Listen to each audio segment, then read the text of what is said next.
चेतावनी। ये कहानी केवल मनोरंजन के लिए है। डराना या अंधविश्वास फैलाना इसका उद्देश्य नहीं है।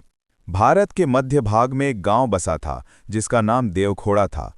वहां का सबसे रहस्यमय स्थान था चौराहे का शमशान, जहां आधी रात को अजीब अजीब घटनाएं होती थीं। लोग कहते थे कि कोई अदृश्य शक्ति वहां आती जाती है। बरसों पहले इसी गांव में एक औरत को चुड़ैल कहकर जिंदा जलाया गया था और उसकी चीखें आज भी हर रात गूंजती थीं। गांव वाले सूर्यास्त के बाद उस रास्ते से गुजरना तक छोड़ चुके थे। लेकिन एक दिन पास के कस्बे से कुछ नौजवान लड़के लड़कियां साहस दिखाने के लिए आए और उन्होंने तय किया कि वे रात को वहीं रुकेंगे और पूरी घटना को मोबाइल में कैद करेंगे। रात का अंधेरा फैलते ही पूरा शमशान धुंध और सन्नाटे में डूब गया। चारों ओर सिर्फ कुत्तों की हूं हूं और कभी-कभी उल्लू की आवाज आती थी। अचानक शमशान के बीच में रखी एक पुरानी चिता अपने आप जल उठी। बिना किसी आग की लकड़ी सुलगने लगी। सबके होश उड़ गए। तभी किसी ने धीरे से फुसफुसाया, यहां से चले जाओ। लेकिन जब सबने इधर उधर देखा तो कोई नहीं था। तभी उनमें से रीना नाम की लड़की कांपते हुए बोली, तुम लोगों ने देखा? उस पेड़ के पीछे कोई खड़ा है। सबने टॉर्च डाली तो वहां कोई नहीं था, लेकिन टॉर्च बंद होते ही परछाई फिर दिखी, धीरे धीरे सबके पास आती हुई। सबके दिल की धड़कन तेज हो गई। तभी अचानक चिता से राख उड़कर हवा में घूमने लगी और राख से एक चेहरा बना, आधा जला हुआ, आंखें लाल और बाल हवा में उड़ते हुए। चेहरा इतना भयानक कि सबके पैरों तले जमीन खिसक गई। वो चेहरा चीखते हुए बोला, मेरे साथ जो हुआ उसका बदला अभी बाकी है। दोस्तों ने भागने की कोशिश की, लेकिन हर रास्ता उसी शमशान में वापस लाता, मानो पूरा इलाका एक चक्रव्यूह बन गया हो।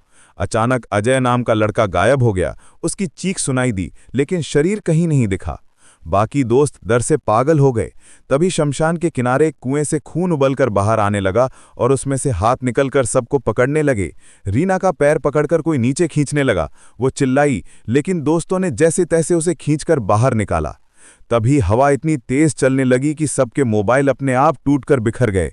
रोशनी चली गई और चारों ओर सिर्फ अंधेरा रह गया।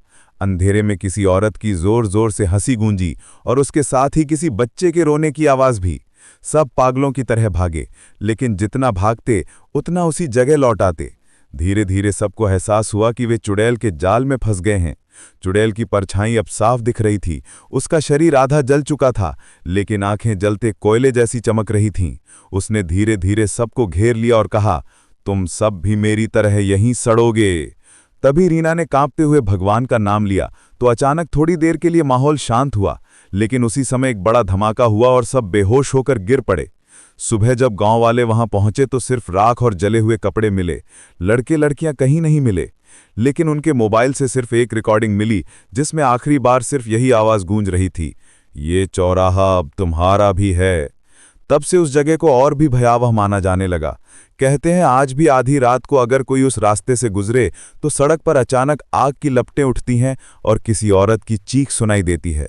और जो भी उस आवाज को सुन लेता है वो कुछ ही दिनों में रहस्यमय तरीके से गायब हो जाता है और कभी वापस नहीं आता।